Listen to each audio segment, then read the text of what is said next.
Hey guys, Ken here from Backpacking Light, and today I'm going to talk about the Big Agnes Copper Spur 1, the 2020 version.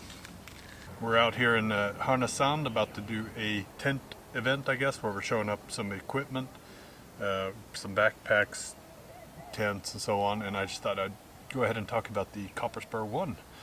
I've used this tent quite a bit over the last 2 years, and it's certainly one of my favorite solo tents that I've been using.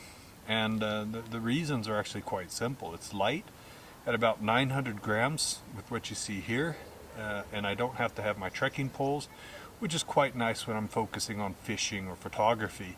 And it's even big enough for me and my dog. It's a 2-layer tent, but like a lot of the American style tents, it has the inner tent that you pitch first, and then you pitch the outer on top. For me, I actually like that design because I can take, if the outer tent is wet, I can keep it on the outside of my backpack without it getting everything else wet, which is a big problem when they're, combined, the inner and outer, and they're really difficult to separate. So it's a feature I like. Now there is the one drawback, is that if it's pouring raining when you're setting up your tent, then yes, it's going to get a little wet on the inside while you're setting it up, but it's normally quite fast to set these tents up, so it's not a big issue. And then you start to learn how to, pitch the tent with the outer on top so that it's not getting all wet on the inner tent. But, it's still something to think about, because a lot of Nordic style tents where the inner and outer are pitched together, it's certainly, people feel more comfortable with those styles of tents. Now, there's a lot of reasons why the Copper Spur is one of the most popular tents being produced. For one, it's extremely light at 900 grams. It's got a lot of space in it, so somebody like me who is 190 centimeters and about 95 kilos, I fit nicely in it, and I'll show that. And it also gives you a lot of living space for that weight. So what I'll do is I'll take off the outer here, and I'll hopefully I can get the camera angles in there so that you can kind of see how it looks. But if we take a look here, there's a nice big vestibule here, and on the single tent there is only the one vestibule. On the double tent and upwards, then of course you get the double in the dual entry this side and the other side, and it's also got two of these vestibules. You can see I'm sitting up, straight up, and my head's not touching the inner tent. And it's like that, the tent is just so big for its weight. It's quite unique in just how big it is. So I'll go ahead and show different angles here. Now you can see that this tent is freestanding, which is certainly a huge bonus, especially in a place like this where it's just rocks. So it's quite easy to pitch it. Now I put the tent peg in so that I can put out the vestibule, but you don't actually need the vestibule in this tent. But I mean pegs, you don't need pegs for this tent. But you would need something to hold your vestibule.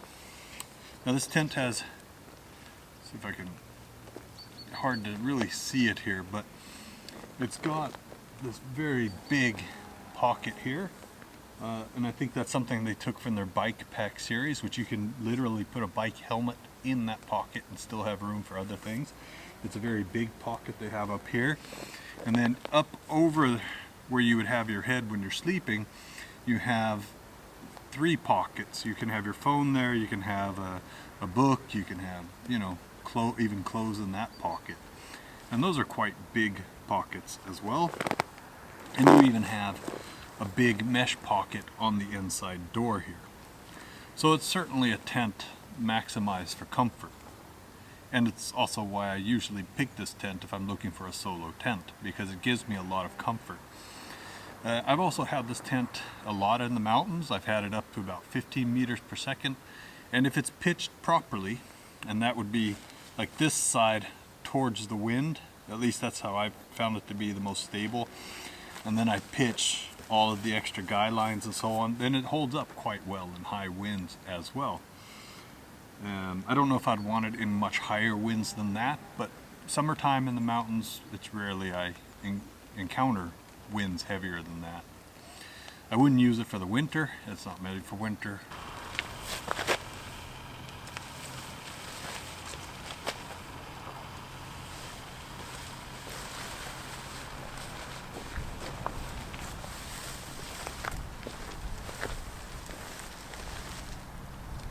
I just thought I'd get in at this angle so that you can kind of see a little bit better how it looks as far as space for me. And again, I'm 190 and 95 kilos. Go ahead and here's that big pocket. And this is the Xtherm Etherlite XT Extreme, so 10 centimeters thick.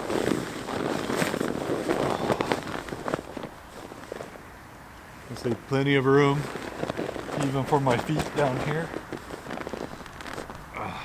Yeah, so to sum it up, the Big Agnes Copper Spur 1, or the HVUL 1, is a lightweight, very roomy, double-walled tent that is great for 3-season use.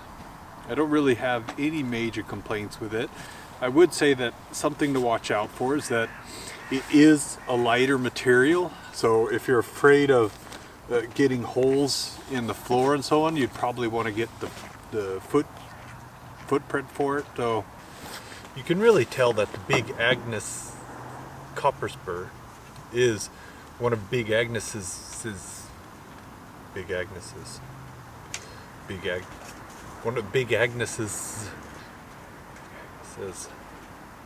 flagship tent, and it's one that, you know, is, I guess, their highest selling tent for a reason. It's just a well thought out tent, lots of room. You're not going to be disappointed with it if you're looking for an ultra light, roomy tent that can withstand some pretty good wind and definitely rain pour. Great when you don't want to have your walking sticks with you. You know, you can, like this here, and just pitch it. You can also, you know, it's completely freestanding, so there's not a whole lot to dislike about the Copper Spur. So, yeah, give it a try. Hope you liked the video. Cheers.